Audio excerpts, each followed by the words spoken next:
네, 안녕하십니까. 더불어민주당 국민소통위원회 허위조작감시단 단장 김동완 의원입니다. 오늘 2월 26일 수요일 민주파출소 현황 및 대응 브리핑 드리겠습니다.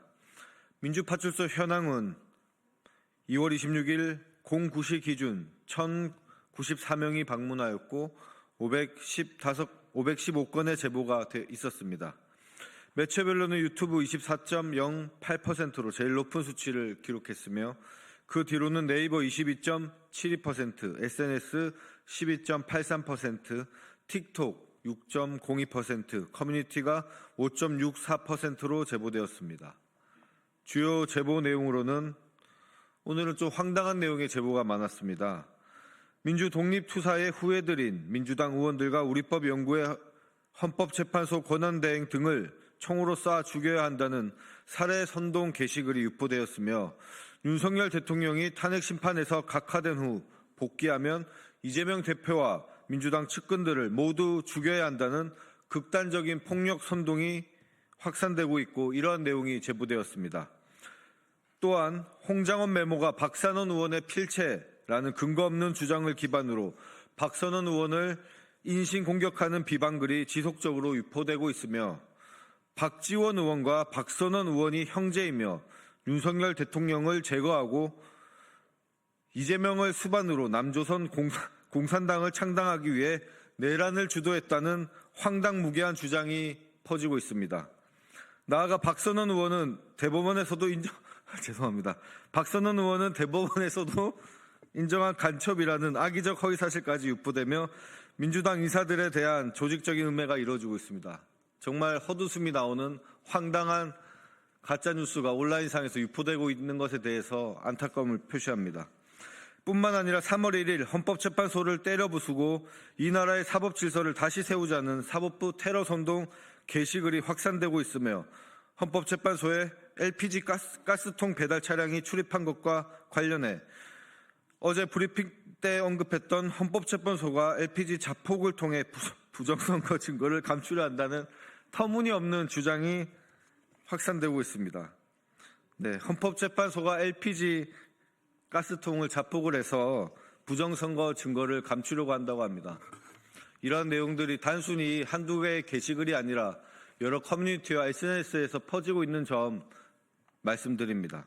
또한 MBC의 극우 세력 내란 선동 조진 보도에서 가스통이 지령 및 공작을 의미한다는 황당한 주장이 퍼지는 가운데 최근 발생한 고려아연 화재 사건과 연관지어 고려아연의 려가 중국어 발음인 려우로 검색하면 이산화유황이 섞인 스모그라는 단어가 나온다며 현재 들어간 가스통은 LPG가 아닌 황화수소와 LPG가 섞인 물질이 담겼을 것이고 이에 따라 윤석열을 지켜야 한다는 어처구니도 없는 음모론이 변질되어 이를 김민전, 나경원 의원에게 문자로 알리자는 행동 지침까지 공유되고 있습니다. 네, 기자회견 중에 웃은 점 죄송하게 말씀드리며 워낙 그 제보 내용이 황당무계해서 좀 그랬다는 점 양해 부탁드립니다. 이와 같은 극단적 폭력 선동과 허위조작 정보 유포는 민주주의와 법치주의를 정면으로 위협하는 심각한 범죄 행위입니다. 더불어민주당은 살해 선동 및 사법부 테러 선동에 대해 강력한 법적 대응을 추진할 것이며 관계 당국의 철저한 수사를 촉구합니다. 국민의힘과 극우 세력은 더 이상 국민을 거짓과 선동으로 현혹하지 말고 즉각 허위조작 정보 유포를 중단해야 합니다. 더불어민주당은 국민과 함께 민주주의를 지키기 위해 끝까지 싸워 나가겠습니다. 주요 대응 현황입니다. 국민의힘 거짓말 시리즈 28번째 발표입니다.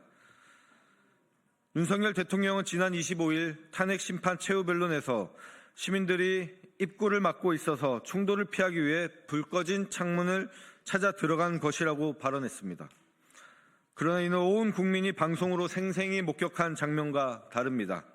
환하게 불이 켜진 건물 안으로 유리창을 깨고 진입하는 계엄군의 모습을 전 국민이 지켜봤습니다. 윤석열 대통령은 눈 가리고 아웅하는 거짓말로 국민을 기만하지 마십시오.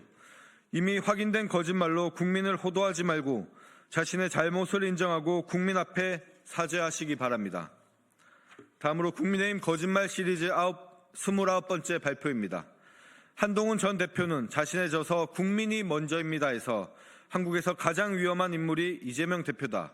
이 대표가 행정부까지 장악하면 사법부의 유죄 판결을 막으려고 계엄이나 처벌 규정 개정 같은 극단적 수단을 쓸 수 있다고 주장했습니다. 참으로 어처구니 없는 발언입니다. 지금 대한민국을 위기로 몰아넣은 인물이 누구입니까? 12.3 비선계엄을 통해 대한민국을 독재국가로 만들고 경제, 안보, 외교를 파탄으로 몰아간 가장 위험한 인물은 바로 윤석열 대통령 아닙니까? 윤석열 대통령은 비상계엄을 통해 행정부에 이어 입법부와 사법부까지 장악하려 했습니다. 그 이유는 무엇입니까? 윤 대통령 주변 명태균 게이트, 김건희 리스크 등 각종 사법 리스크를 덮기 위해 극단적 수단을 사용한 것 아닙니까? 진실을 은폐하기 위해 비상계엄이라는 초유의 폭거를 감행한 것은 이재명 대표가 아니라 윤석열 대통령입니다. 한동훈 대표는 윤석열 대통령을 옹호하면서도 동시에 조기 대선을 준비하고 있습니까? 결국 탄핵이 인용될 것으로 보고 있는 것입니까? 특히나 한동훈 대표는 김건희 여사 수사를 끝까지 막아낸 장본인입니다. 윤석열 대통령과 김건희 여사 밑에서 녹을 받아먹다가 윤석열 대통령과 사이가 틀어지자 이제서야 마치 본인이 윤석열 대통령과 다른 노선을 걸어왔다는 식으로 여론을 호도하고 있습니다. 모든 국민들이 다 알 것입니다. 또한 국민의힘이 낮에는 윤석열 대통령을 옹호하고 밤에는 조기 대선을 준비한다는 세간의 말이 한동훈 대표의 모순적인 행보를 통해 사실로 보여집니다. 국민의힘은 더 이상 거짓말로 진실을 덮으려 하지 마십시오. 정치는 진실 앞에 서야 합니다. 더불어민주당은 무너져가는 대한민국을 바로 세우기 위해 모든 역량을 다해 최선을 다하겠습니다. 감사합니다.